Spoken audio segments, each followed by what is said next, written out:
The Yankees are the worst team in baseball. You heard it. Since June 13th, the Yankees are the worst team in baseball. That's not like for a week. We're a week away from that being a month. They are 6-16. They got swept by De La Cruz's Reds. They move on to play the Red Sox because, of course, they do. But don't worry. I'm sure you saw all of those games. I think there was one on, it was the ESPN Sunday night game. I think it was the Apple TV Friday night game. I assume, though I was traveling, I don't know what I was doing Saturday. Was it the Fox game on Saturday? No way for me to know. And I'm not going to check. Don't need to. You can find your team if you have to. So the Red Sox won another series from the Yankees. They're only 4.5 behind. Do you know the Yankees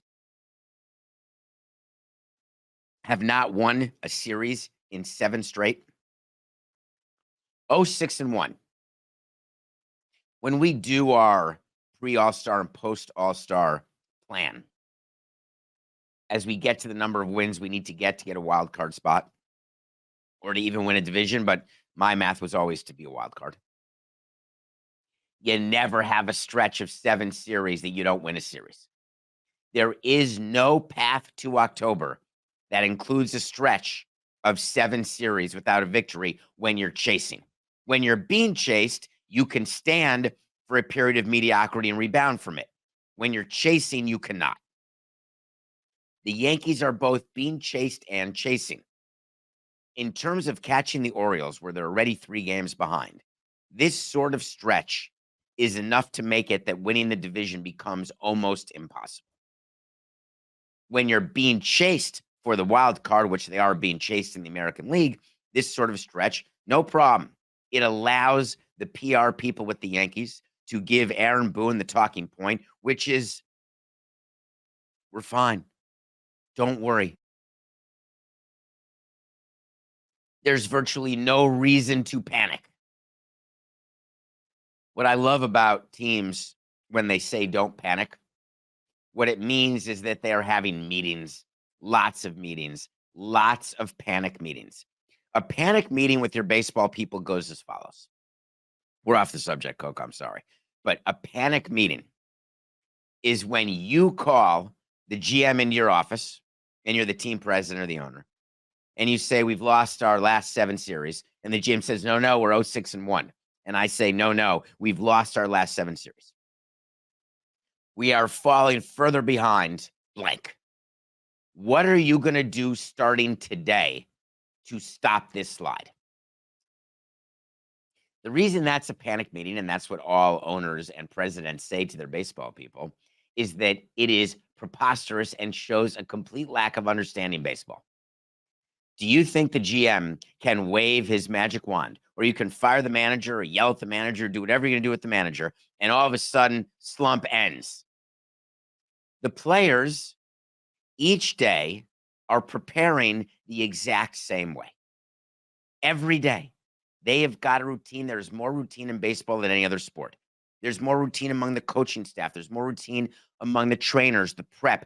Everything is like a choreographed ballet. Do you change things up when you've lost 7 in a row?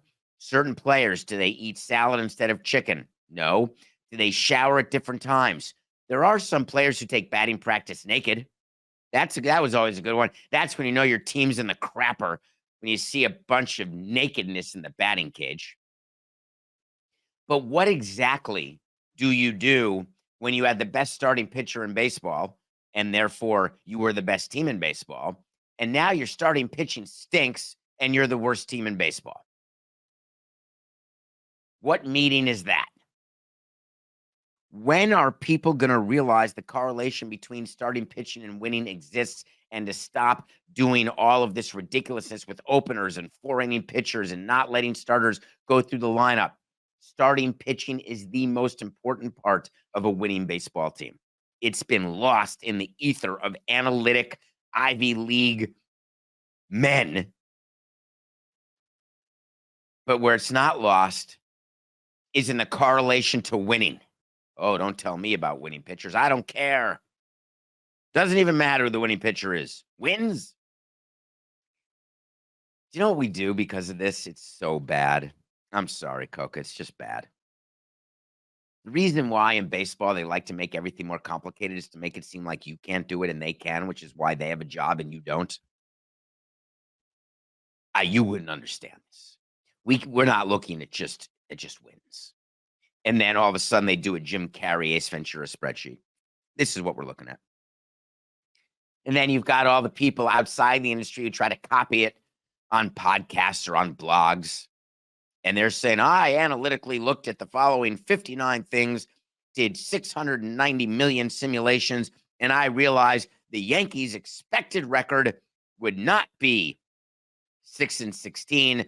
We believe it really was, wait for it, 8-14.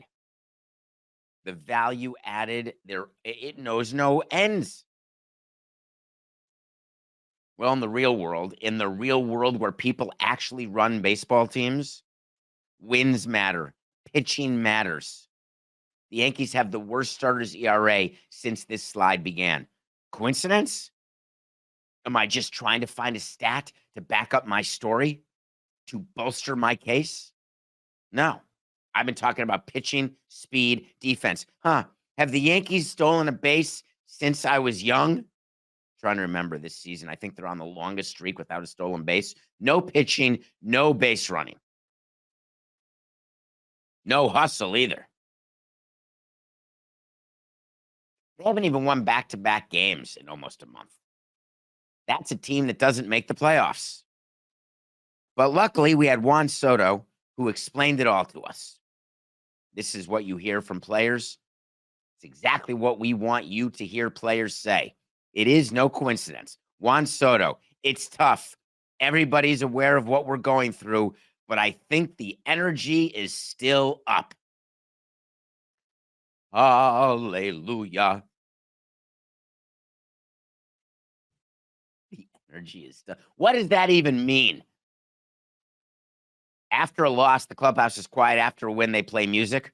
And after the music is done and the quiet is done, the players shower and leave like they do if you've won 20 in a row, lost 20 in a row. You're 20 games up in the wild card. You're going to lose 100 games. It's the same thing. I've done them all.